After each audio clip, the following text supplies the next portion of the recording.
This is the story of Marla Jennings, a grieving widow whose pain masked something far more sinister, and the man who paid the ultimate price for trusting her.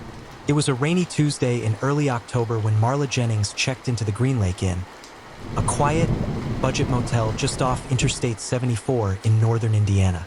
She used the name Anna Monroe, paid in cash, and asked for a room facing the back lot.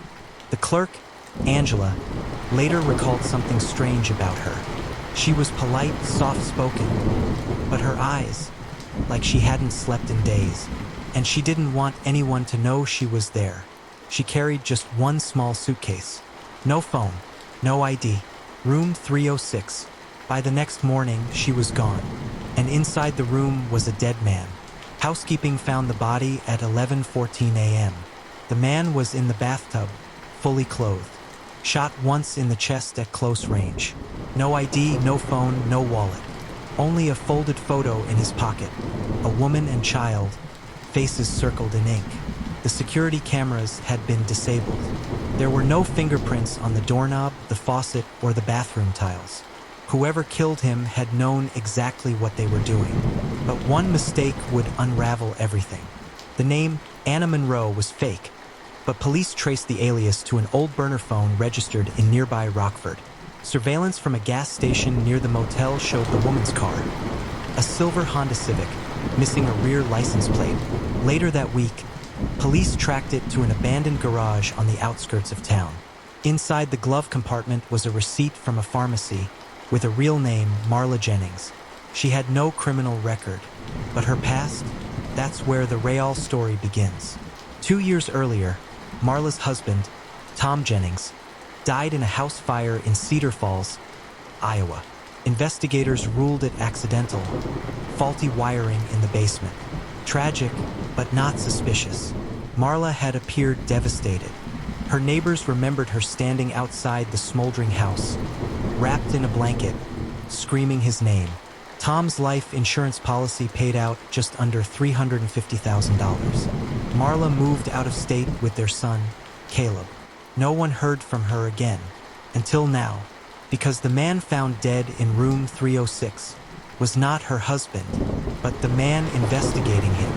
The dead man was eventually identified through fingerprints as Richard Pollard, a former state trooper turned private investigator. He had been hired just 3 months earlier by a woman named Janice Krause, Tom Jennings' sister. Janice had never believed her brother's death was accidental. He was careful, obsessively careful.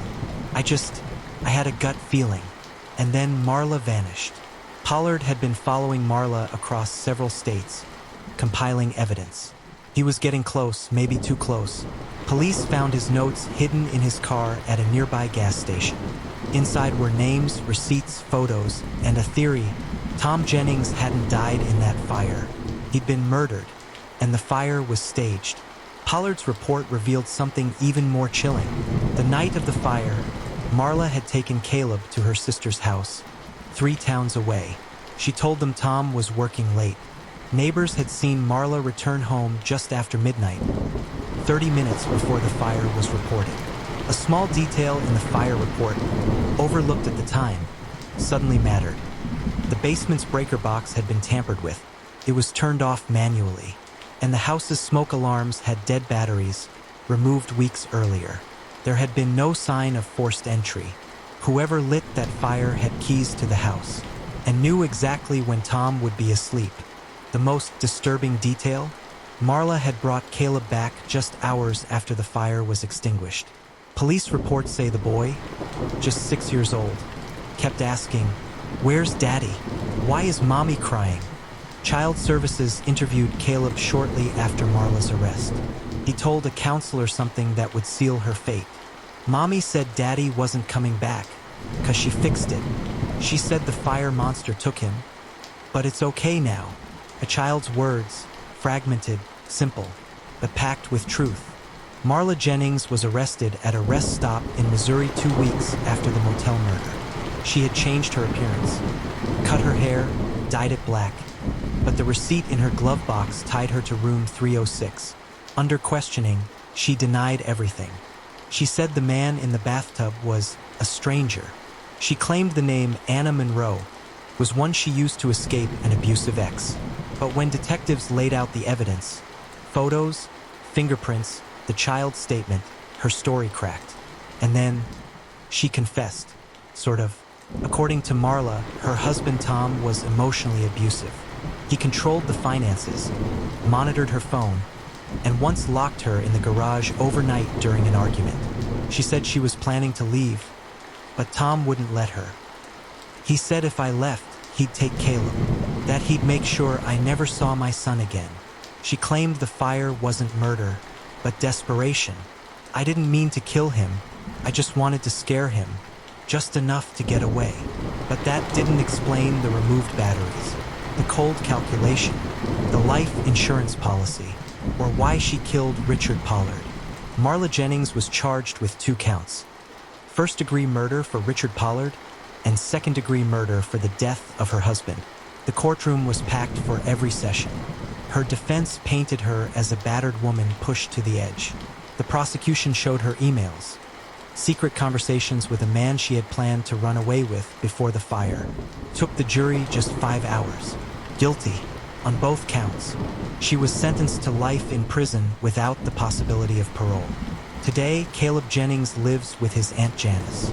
He's 8 now, loves baseball, still asks questions about his parents.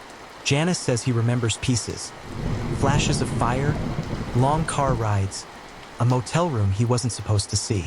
And Marla? She hasn't spoken publicly since her sentencing.